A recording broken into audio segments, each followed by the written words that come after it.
Om Swastiastu. Assalamualaikum warahmatullahi wabarakatuh. Salam sejahtera untuk kita semua.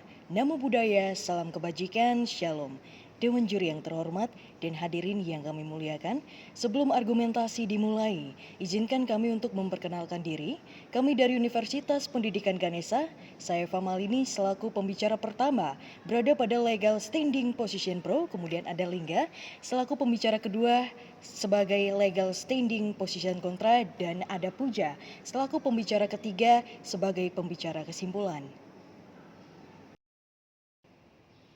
Dewan juri yang terhormat, mosi yang kami perdebatkan pada hari ini adalah pasal penghinaan lembaga negara dalam RUU KUHP sebagai alat pembunuh kebebasan berpendapat. Agar pembicaraan ini terarah, maka saya akan membatasi mosi hari ini, yakni lembaga negara yang dimaksud adalah lembaga negara eksekutif di Indonesia, yaitu Presiden dan Wakil Presiden. Dewan juri, sebelum melanjut ke ranah argumentasi, secara definitif, penghinaan sebagaimana dimaksud dalam KUHP adalah perbuatan menyerang kehormatan dan nama baik seseorang. Sedangkan yang dimaksud dengan lembaga negara adalah orang yang memegang jabatan penting dalam suatu pemerintahan, dan yang dimaksud dengan kebebasan berpendapat menurut KBBI merupakan suatu kemerdekaan untuk mengeluarkan ide atau gagasan tentang sesuatu. Dewan juri yang terhormat, secara tegas, lugas, dan bertanggung jawab, saya sebagai tim pro sangat setuju dengan mosi kali ini bahwa memang benar pasal penghinaan lembaga negara dalam Kitab Rancangan Undang-Undang Hukum Pidana sebagai alat pembunuh kebebasan berpendapat. Mengapa demikian? Karena yang pertama, perlu digarisbawahi bahwa kemerdekaan berpendapat merupakan salah satu hak fundamental yang telah diakui di negara hukum yang menjunjung tinggi hak asasi manusia. Indonesia telah menjamin kebebasan berpendapat sejak awal kemerdekaan. Ini bisa dibuktikan dengan adanya pasal 28 dan pasal 28E ayat 3 yang berbunyi bahwa setiap orang berhak atas kebebasan berpendapat, berkumpul, dan berserikat. Dalam pasal 1 ayat 2 UUD NRI 1945 memiliki makna rakyatlah yang berdaulat terhadap negara Indonesia. Memang secara yuridis kedaulatan itu dilaksanakan oleh wakil rakyat seperti DPR, MPR, dan Presiden. Tetapi sesungguhnya keberadaan wakil rakyat adalah untuk melaksanakan amanah yang diberikan oleh rakyat. Oleh karena itu sepatutnya hukum yang dibuat oleh wakil rakyat menggambarkan kedaulatan rakyat, bukan kedaulatan pribadi, kelompok, bahkan partai. Martabat lembaga negara berhak untuk dihormati, namun wakil rakyat tidak pantas mendapatkan privilege untuk memperoleh perlakuan berbeda di hadapan hukum. Karena kami mengenal istilah bahwa kekuasaan itu oleh rakyat, dari rakyat, dan untuk rakyat. Kemudian yang kedua, mengingat putusan Mahkamah Konstitusi nomor 013/022/PUU/4 2006 memerintahkan agar RKUHP tidak mengatur kembali pasal-pasal yang sama atau mirip dengan pasal 134, pasal 136 bis, dan pasal 137 KUHP. Tetapi ternyata di dalam RKUHP saat ini kembali terlihat pasal yang sama, yaitu pada bab 2, pasal 217 hingga pasal 220. Setiap orang yang melakukan kritik dan demonstrasi terhadap pemerintah dianggap penghinaan dan anti pemerintah. Pasal-pasal ini sering disebut dengan pasal lese majeste atau diartikan sebagai hukum yang bermaksud menempatkan pemimpin tidak dapat diganggu gugat atau anti kritik. Nyata-nyata pada masa Orde Baru misalnya, pasal-pasal seperti ini sering dijadikan jerat untuk membungkam mulut rakyat. Rakyat dibuat takut untuk mengkritik, padahal kritik inilah yang nantinya bisa membantu pemerintah untuk mengevaluasi kinerja ke depannya. Meskipun bersifat delik aduan, di dalam implementasinya kerap kali presiden dan wakil presiden tidak merasa terhina, tetapi aparatlah yang secara berlebihan menafsirkan sebagai penghinaan serta ancaman. Kesempatan ini seringkali dijadikan taktik belah bambu, yaitu tangga untuk menjilat atasan supaya mendapat promosi jabatan. Jadi RKUHP ini sifatnya masih sangat lemah, belum bisa mengantisipasi hal-hal efek samping di luar presiden dan pengkritik. Dewan juri yang kami hormati, adapun solusi yang paling tepat yang kami tawarkan adalah tidak perlu ada delik penghinaan khusus terhadap presiden dan wakil presiden, cukup dengan adanya pasal 310 hingga 321 KUHP. Hal ini diperkuat oleh pendapat ahli Rekso Diputro dalam putusan MK, karena dalam suatu negara republik maka kepentingan negara tidak dapat disamakan dengan pribadi presiden dan wakil presiden. Menghidupkan kembali delik penghinaan terhadap presiden wakil presiden sama artinya tidak mewujudkan peraturan perundang-undangan yang sesuai dengan situasi pada saat ini dan masa yang akan datang. Kebijakan tersebut menjadi kontroversi karena tidak sesuai dengan teori kebijakan hukum pidana.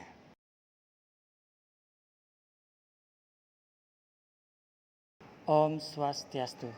Dewan juri yang saya hormati, membahas mosi kita kali ini mengenai pasal penghinaan lembaga negara dalam RKUHP sebagai alat pembunuh kebebasan berpendapat.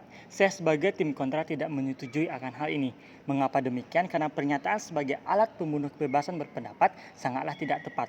Adapun beberapa poin penting yang serta alasan yang akan saya sampaikan mengapa saya tetap tidak menyetujui akan mosi kali ini. Dari yang pertama yaitu segi urgensi saat ini. Seperti yang kita ketahui bahwa media sosial saat ini memegang peranan penting dalam mengatur politik dan juga demokrasi di Indonesia. Menurut Anita Brewel, dalam 2 dekade terakhir bahwa media sosial tidak lagi menjadi platform hanya sebatas untuk berkomunikasi, tetapi juga untuk beraspirasi, menyampaikan pendapat, kritik, dan juga saran. Menurut ahli pakar hukum Iswandi pada tahun 2017, ujaran kebencian yang menyebar melalui media sosial muncul karena adanya euforia kebebasan yang terdapat pada negara yang demokratis. Salah satunya adalah negara Indonesia. Besarnya jumlah pengguna media sosial di Indonesia memberikan kebebasan berpendapat atau kegiatan untuk menyampaikan pendapat itu terjadi secara tinggi, cepat, dan seketika. Tinggi dan besarnya aktivitas itu tidak jarang memicu atau memacu ketegangan sesama pengguna media sosial atau bahkan dengan lembaga negara. Maka dari itu perlu adanya sebuah aturan dan juga regulasi yang mengatur akan hal ini terkhususnya untuk melindungi lembaga negara kita. Kemudian alasan yang kedua yaitu Mahkamah Konstitusi kita dalam putusannya telah gagal dalam mempertimbangkan secara tepat bagaimana kaidah dari hak atas kebebasan berpendapat yang dikaitkan dengan paham kedaulatan rakyat. Seharusnya kehormatan, harkat, dan juga martabat presiden dan wakil presiden tetap dilindungi melalui peraturan perundang-undangan. Mengingat bahwa presiden dan wakil presiden adalah berbeda dengan warga negara biasa.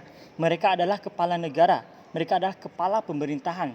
Presiden dan wakil presiden adalah panglima tertinggi angkatan darat, laut, udara, serta mereka adalah kepala diplomat. Sehingga penting untuk kita untuk menghormati dari posisi presiden dan wakil presiden ini. Sehingga segala penghinaan terhadap kehormatan, harkat, dan martabat presiden harus ditindaklanjuti. Jika ini dibiarkan, maka bisa dijadikan sebuah ancaman yang nyata di era revolusi 4.0. Kemudian dikaitkan dengan telaah dari pasal RKUHP di mana sebelumnya penghinaan presiden itu diatur secara eksplisit dalam pasal 134, pasal 136 bis dan pada pasal 137 KUHP yang telah dinyatakan bertentangan dengan UUD NRI tahun 1945 dan tidak lagi memiliki kekuatan hukum yang mengikat. Maka dari itu, untuk meregulasi akan hal itu dibuatkanlah RUU KUHP ini. Dan secara redaksional pun, frasa yang terdapat dalam RKUHP tahun 2019 ini dari pasal 217 sampai 220 dikatakan bahwa penyerangan kehormatan atau harkat dan martabat diri presiden dan wakil presiden. Dan ini berbeda dengan yang pernah dibatalkan oleh MK sebelumnya. Dan dilihat secara konsep pun bahwa terdapat perbedaan di mana RKUHP saat ini bersifat delik aduan, berbeda dengan sebelumnya seperti yaitu delik biasa. Maka dari hal ini yang bisa melaporkan hanyalah presiden dan wakil presiden. Maka dari itu bukan berarti presiden dan wakil presiden anti kritik terhadap masyarakat yang ingin menyampaikan pendapatnya. Tetapi aturan ini dibentuk atau dibuat untuk dijadikan sebuah instrumen dalam mengontrol masyarakat agar dapat atau terbiasa untuk menyampaikan pendapatnya secara terhormat, secara bermartabat, dan juga beradab. Dan hal ini pun sejalan dengan apa yang dikatakan oleh Menteri Hukum dan HAM Indonesia bahwa tujuan dari penetapan RKUHP ini adalah untuk menjaga tingkah laku atau perilaku dan juga etika masyarakat Indonesia dalam menyampaikan pendapatnya terkhususnya kepada lembaga negara. Karena presiden dan wakil presiden sebagai kepala negara dan kepala pemerintahan wajib dan harus kita hormati serta dijunjung tinggi kehormatannya. Karena bangsa yang besar adalah bangsa yang menghormati presiden atau pemimpinnya. Maka dari itu, menurut saya bahwa penetapan dari RKUHP ini tidaklah sebagai alat pembunuh kebebasan dalam berpendapat, karena saya tidak melihat dari mana sisi bahwa RKUHP ini ditetapkan dapat mematikan dari kebebasan untuk berpendapat, karena ini ditetapkan sebagai tujuan untuk menjadi sebuah instrumen agar masyarakat Indonesia dapat menyampaikan pendapatnya secara tepat, beradab dan juga beretika. Sekian, terima kasih.